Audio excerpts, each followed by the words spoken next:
Okay, so the game is Byzantium, and because of subject matter especially, this is particularly interesting to me, and already I can hear the Eurogamers kind of groaning, what, how much about theme is this going to be?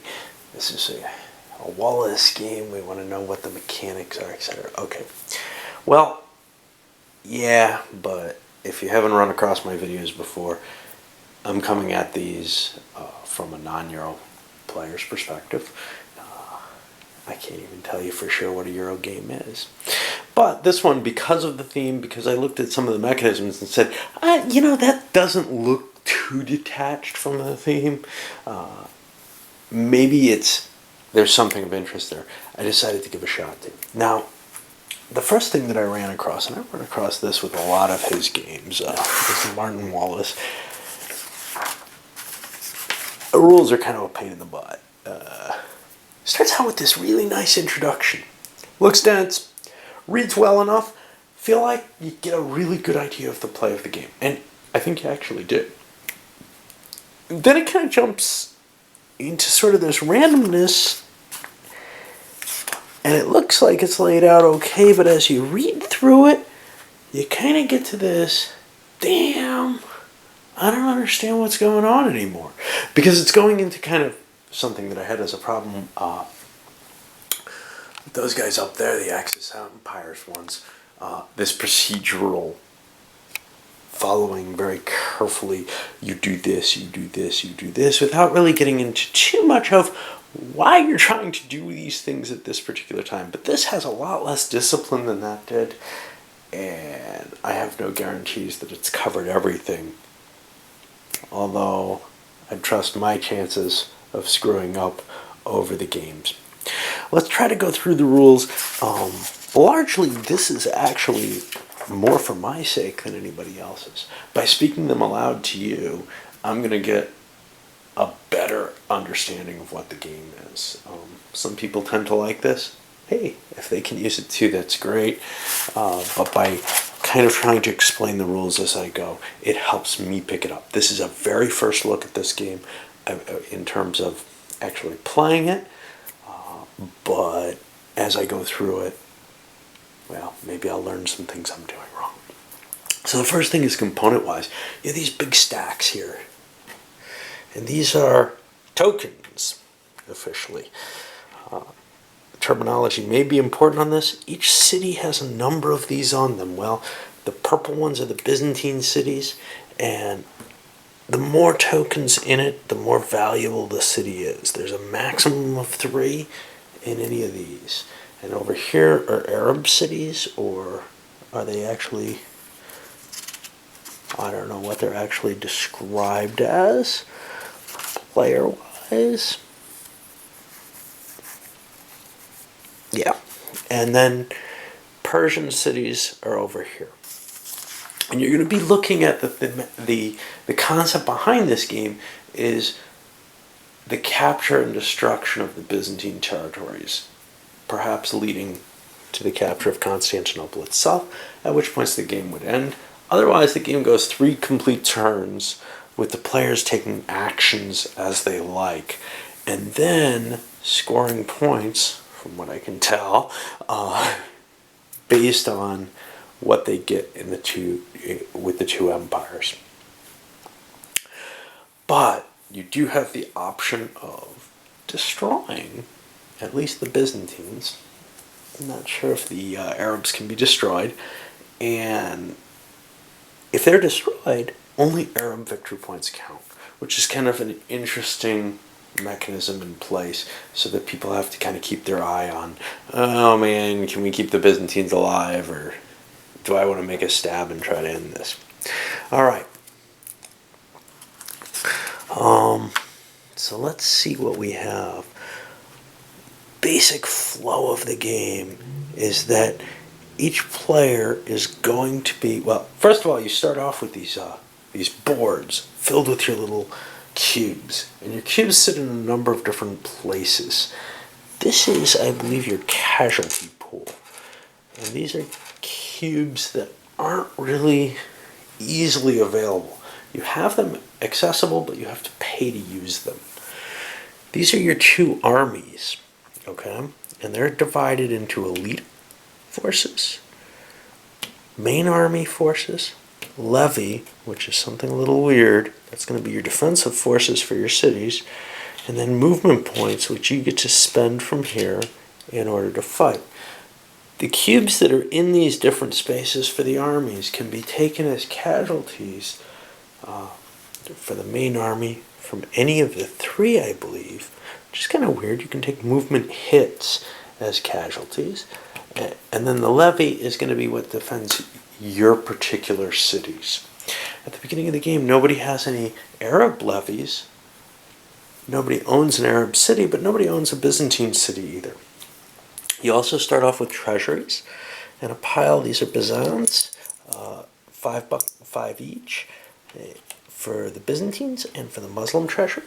And you each start with many more Byzantine ones. There are 1 Byzant pieces down here as well. And then you've got this pool, which is, I believe, and again, this isn't terribly clearly laid out. There's no place where the display is completely explained or anything like that. But I believe this is going to be your cube pool. And these are freely available cubes which you can use when you're required to take a cube without having to pay for them. Once you run out of these, you can pull them from here, but you have to pay Byzants for them. You could also take them from your armies by paying for them. That, obviously, you're repositioning cubes that are already serving a purpose, so that's going to be tougher to do. Alright, so now, what else do we have on the board? We have these Bulgars up here. They're their own little army. We have this box that I don't know what it is. Taxation. Yes. You're allowed to put cubes there in order to generate taxes. And that money happens when you perform that action. So basically, these spaces here are certain special actions you can take, and then these are other actions that you're allowed to take throughout the game. Let's take a look, because you have kind of this, you're going to be rotating around the board taking actions of choice. The special actions over here, each can only be done once each turn, which means if you're the player who jumps and grabs that, no one else can do it. So there might be some, like with a lot of the Euros, a choice where you get to pick something that other people don't really get to. How's order of play determined, though? Well, the beginning of the game starts with the first player, but I think the first player for the next turn is determined by putting your cube here. This is when you pass and you're done playing cubes completely. If you put one here, you're saying, hey, not only am I passing, I'm the first person who passes, I get to go first next turn. I get the first choice, presumably among the special actions. Let's look at the different actions you're allowed to take, and they're actually listed here.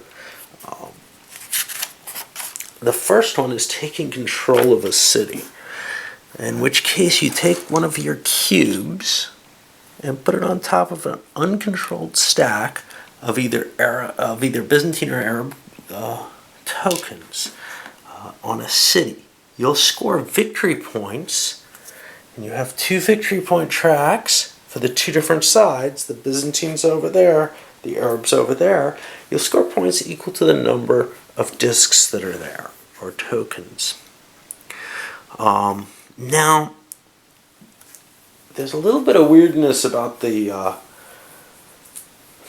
when you get this, but when you place a token at a Byzantine city, for your very first token, you also get your field army for the Byzantines in that city. And that army will allow you to start moving around and expanding. Presumably, you want to keep that army where you can travel on a road to another location. Now here's the thing, and this is why the Muslims or the Arabs will always be in the game, is the Byzantines can't travel along these desert paths. So they can't be attacking the Arabs back here. So the Arabs are free and safe as long as they stay in the Arabian Peninsula. But once the Byzantines, once the Arabs expand into the rest of the board, the Byzantines are going to be able to fight them. All right, let's look at... So that's one action you can do, is you can drop a cube and say, this is my city, and you score some cheap and easy points that way. If you do it with a Byzantine city, the first time you do that, like I said, you get your army, and that'll be your Byzantine main field army on the board, in a position where you can presumably conquer some other cities and get points for that. At the beginning of the game, I would say you probably want to place it near the Persian cities, because they're going to be the most likely ones for you to get a gain. The next action is to increase your army, in which case you can take up to 3 cubes from any legitimate source, well, that may be your cube pool, and add them to your army. You got to be careful with this, though. The more cubes you have in your army, the bigger it is, the more expensive it's going to be to maintain.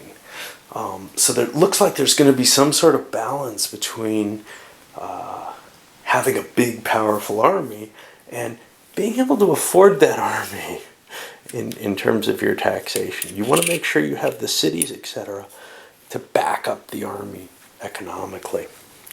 And you can do this at any level, but there's some restrictions here. You're only allowed to place a single cube in the elite space of any army or at all. Only 1 cube can be placed in an elite box in a single action. So I would suggest that that's between both armies. You can only place 1 cube there. And then the other thing is, whenever you have to spend money, let's say I've run out of these free cubes and I have to start reaching into my dead pile for cubes.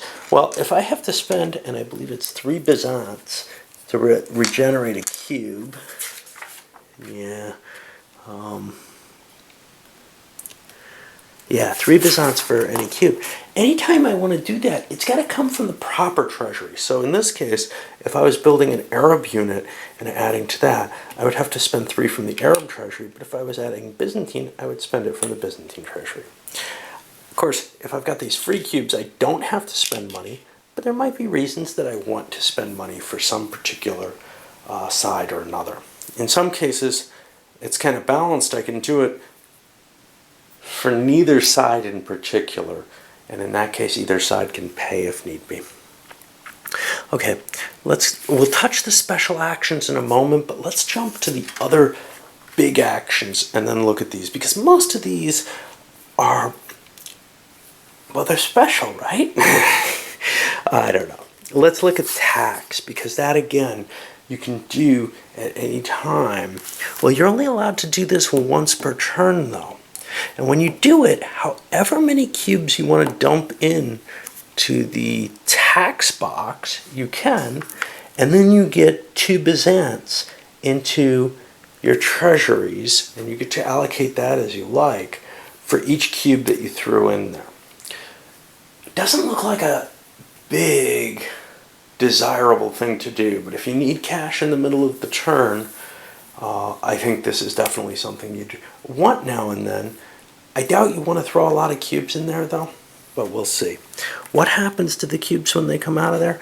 I don't know yet. I think all the cubes from the board end up here in your cube pool, which means that if you pay to put cubes into the taxes, although that's a bad deal money-wise, right? You're paying 3 Byzants to get 2.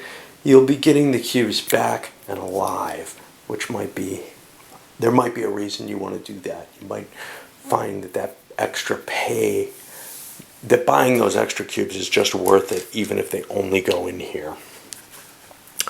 All right, and now the church or mosque.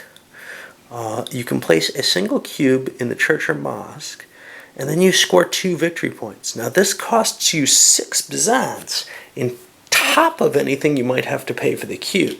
So you're going to have the cash to put it in the proper type of church or mosque. And this gives you the value of a couple quick victory points without having to fight or anything. Well, that's a pretty hefty cost, but later in the game, it's probably worth it. Early on, it looks like there's a lot of victory points for the taking, so I don't know how valuable that's going to be. And it looks like you can do this multiple times in a given turn, but your cube is frozen in that church or mosque. All right, and let's see what else there is. Now there's the main flow of it, which is to move or attack. This being explained so far beyond all these specialized things is one of the things that made the rulebook difficult to handle for me. Once I read this, I kind of felt like I had a little bit more. So as an action, you can grab one of your field armies on the board. Okay. Now, the Byzantine army shows up when you grab a Byzantine city.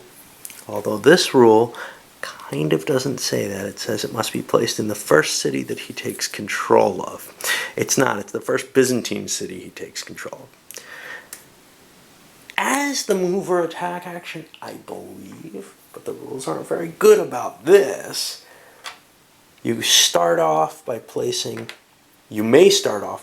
your Arab army on the board and taking an action with it. Now, in order to move or attack, in general, you're going to be paying move cubes to move your army from city to city. And it costs 1 cube to move across the land paths. The Arabs only can use the desert. On the sea paths, the game's a little different because the Byzantines have control of the sea. So it costs them 1 to move along a sea path, but it costs the Arabs 2. And then that can be increased and modified by some of these special actions. Okay. On top of that, you're allowed to move what? A second connection if you pay the cost of that move as well, plus 1 additional cube. Okay? So if I wanted to move from Mecca up to Basra, that would cost me 1. And then up to Baghdad would cost me 2 more, so it would cost me 3 to make this whole move, I guess. It's by connection, so I guess these forkings, you don't pause here, right? That's what it looks like to me. All right. There is a special rule on the Byzantine army. If it's in Constantinople to begin, or at the beginning of a move, it can use sea movement, 1 buck, to move to any city that touches either the Mediterranean or Black Sea. Interestingly enough, that doesn't have to be something that has a sea connection. Something like Sinop it touches the Black Sea. You can sail there even though there's no connection over that sea. And that's actually very clearly stated in the rules. Okay, once you actually sail someplace, you get to fight. And the way you get to fight is you're going to get to roll a pile of dice. Okay, these kind of light dice that I don't trust their fairness come with the game. I'm never happy with light wooden dice. I always feel like they're going to roll poorly because of bad experience with the Settlers of Catan and the Settlers of Catan card game. I might end up using different dice.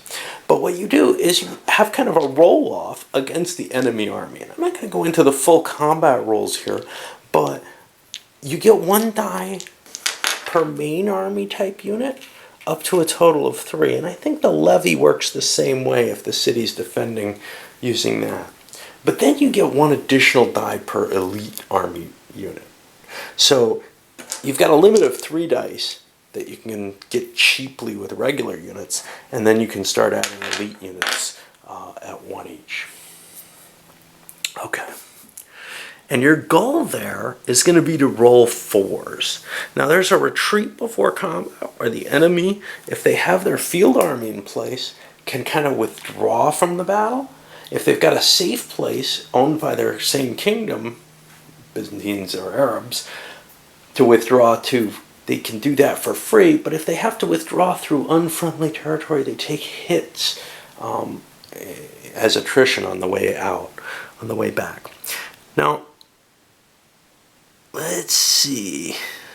So if I didn't explain this, your total rolls are going to be, you're aiming for 4s. Every 4 you get does a hit to the enemy. And then, after you do those hits, and those hits are removed by taking cubes off of them, the side that has the smaller total number of cubes in its real military forces, i.e. either its levy or its main army and elites, has to retreat. The movement counters don't count for this. Oh, I did explain. So there's a cost for moving.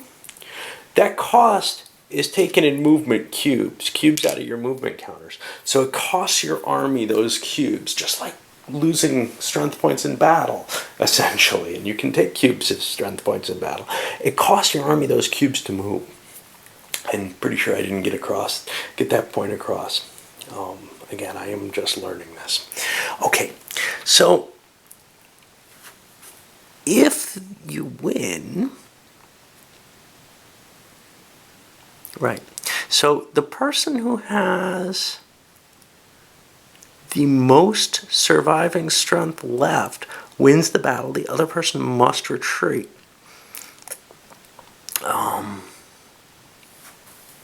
Not sure what ties go with there.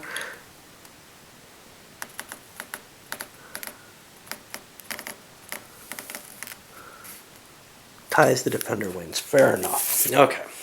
That's what I would have guessed, but I'm never sure with a game like this. All right, on to the siege itself. So for the siege, you're making an attack on the city.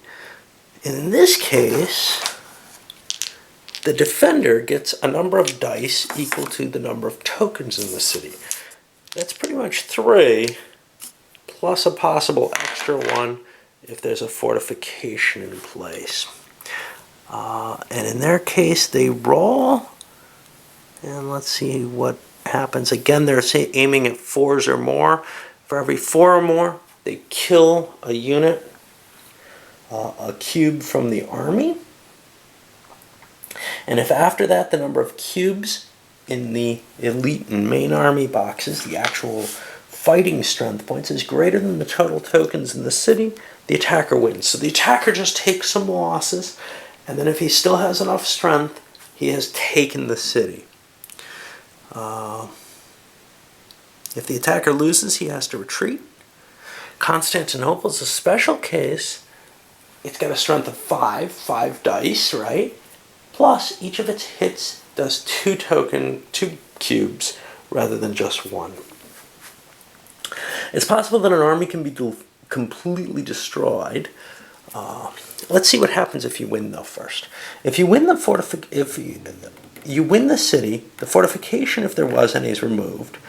Any cube on the stack indicating ownership comes off, and you get a new one indicating yourself. And one of these tokens is removed from the city, and you score victory points and plunder. The victory points and plunder will be equal to the number of tokens that are left in the city after you take it.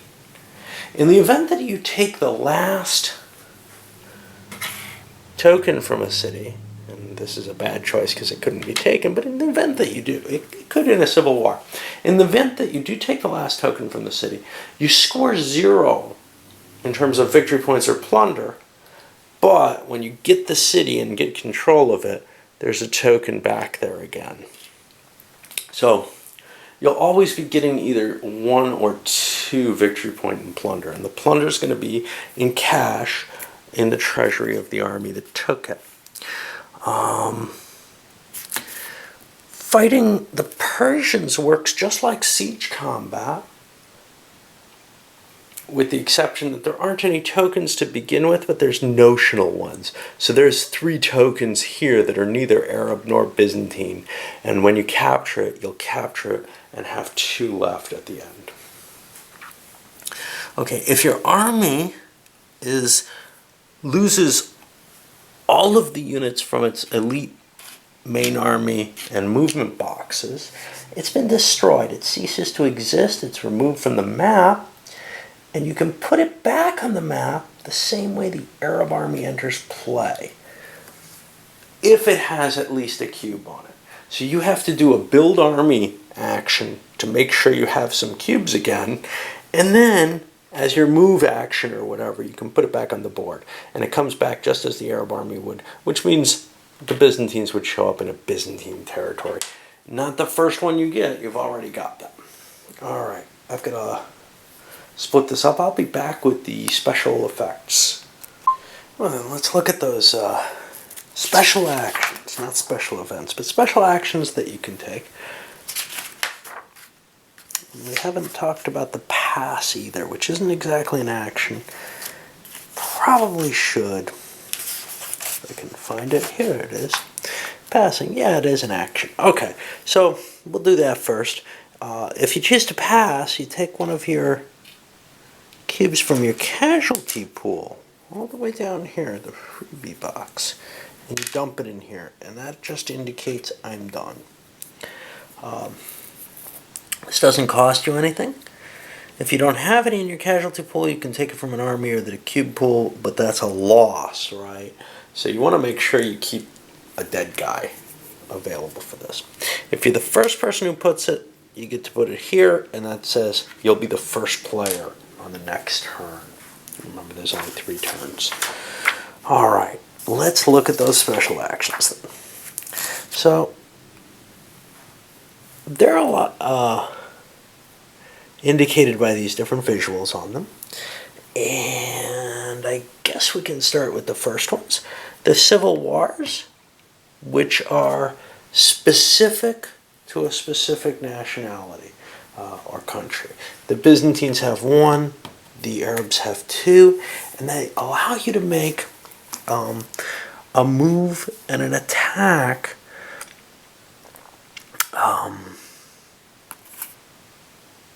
after within your own within your own country. So you could attack another Arab city owned by another player, or another Byzantine city with the Byzantine Civil War. That's something that's normally not allowed. You're only allowed to attack the enemy cities with your own pieces.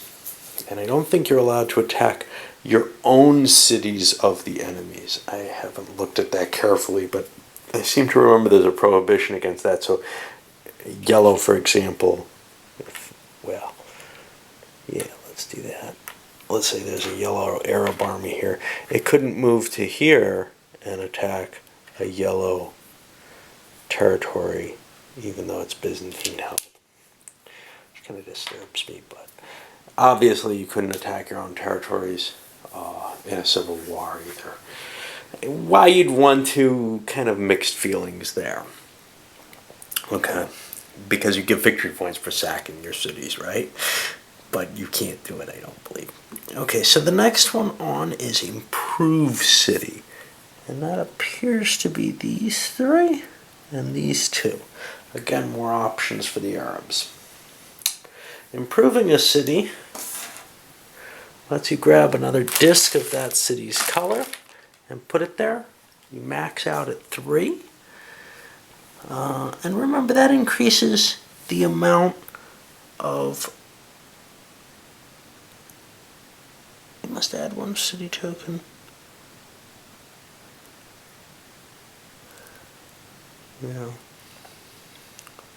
Yeah. So the way you mark that you're doing one of these special actions, though, is you've got to take one of your cubes and place it. So if you do Civil War, you place a cube there. And you can move and then place it and do your actual attack based on that. Remember, you're also spending for your moves out of the movement cubes. If I wanted to do the improved city, I'd place a cube there, and then I'd place a disc.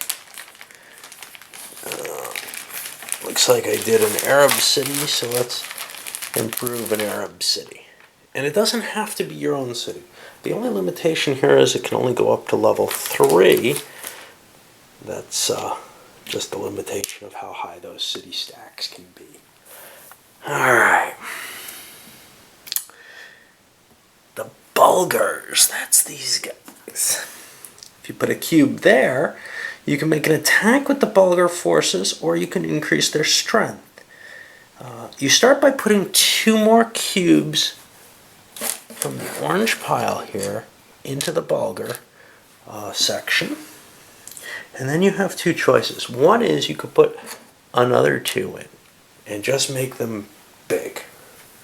Or if you don't do that, you can launch an attack against a city with an orange arrow, and that's Thessalonica and Adrianople to begin with. And you do this as a normal combat using the Bulgar armies as though they're your standard armies, so they get 3 dice total. If the attack succeeds, there are orange Bulgar tokens to show that they own the territory, and they use the standard rules. There's going to be a sacking, but you don't get a cube to indicate that you control the city afterwards. It's just the Bulgars' city.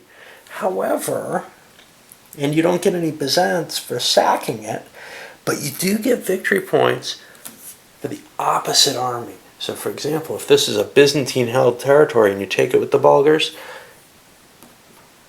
your Arabs get the points for it. In this case, you take this away, so it would be 2. You get 2 orange tokens there, and you'd get 2 points assigned to your Arab victory points. The rules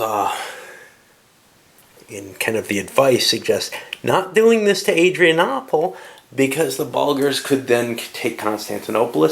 And so here's what's interesting. The rules say, and then the game ends if they attack Constantinople.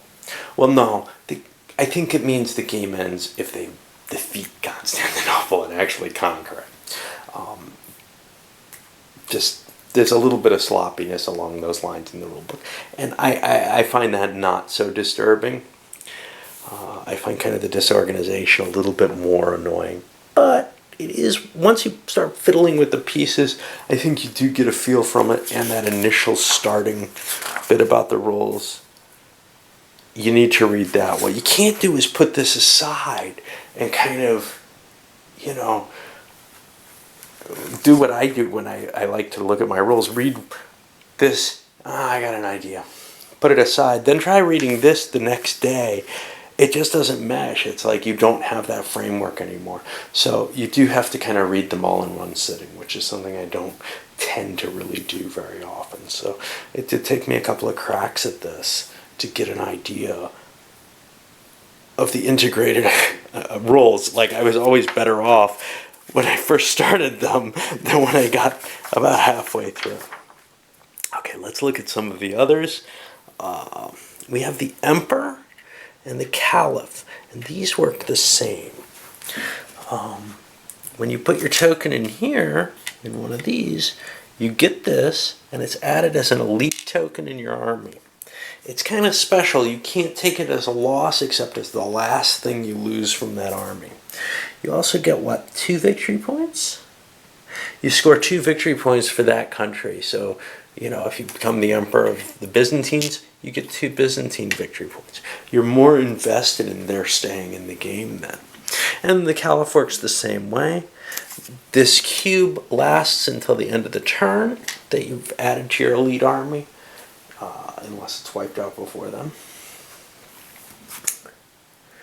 And now the fleets. The Byzantine fleet, when you put your cube there, you have the right, whenever someone takes an Arab army and tries to cross overseas, of doubling their cost. Their cost is already 2 going across. You could make it 4 for a sea connection. And for the Arab fleet, sort of the opposite. If you have the Arab fleet, you can have the cost of your own sea movement. You can't help anyone else. The fortify action is these. When you place a cube here, you don't have to specify which country. Sort of like with the Bulgars. You're not necessarily helping one country or the other based on the action itself, but your choice on the action will help one or the other, perhaps. I mean, in the case of the Bulgars adding armies, that's not directly linked. In this case, you'll be taking one of your 2 spare tokens. You have tokens in your own color, and adding it to replace a control cube of your own color in a city. So, for example, if I had a cube in Alexandria, I could do this action, remove that, and put this here. And that gives an extra token for siege combat. It doesn't count for victory points. This thing goes into my casualty pool, so I have to buy it back.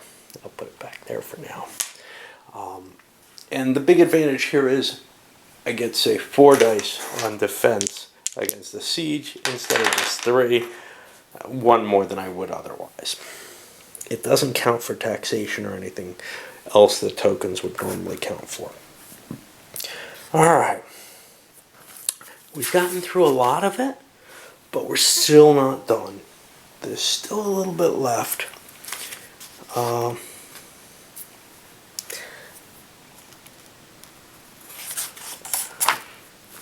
One thing, if you attack the Bulgars, getting back to them, they will defend any of their cities with their full main army. It'll come in and fight you. That's just one little tricky thing. If there's more than one field army, you have to defeat them in succession. The attacker gets to choose which he hits first. Alright, so once everybody's passed, or everybody but one person, that one last person gets one last turn. Okay? Everyone's gone around, that one person gets one last action he can take before things end. It was suggested for a 2-player game that you allow that one person to just keep doing actions for as long as they like. So you can't just limit them. Hey, you're only doing one thing this turn. You're only doing... I'm not sure how much of an advantage that is, but it certainly seems reasonable to say that it should only... Try to see if the game supposedly holds to... It's not terribly good at informing me of that.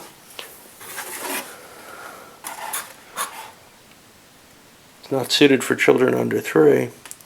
Yeah, it doesn't really seem to have a number of players listed anywhere on it that I can find, oddly enough. But supposedly it does work in 2 as long as you let a player keep going as after a pass. Alright, so where the hell am I?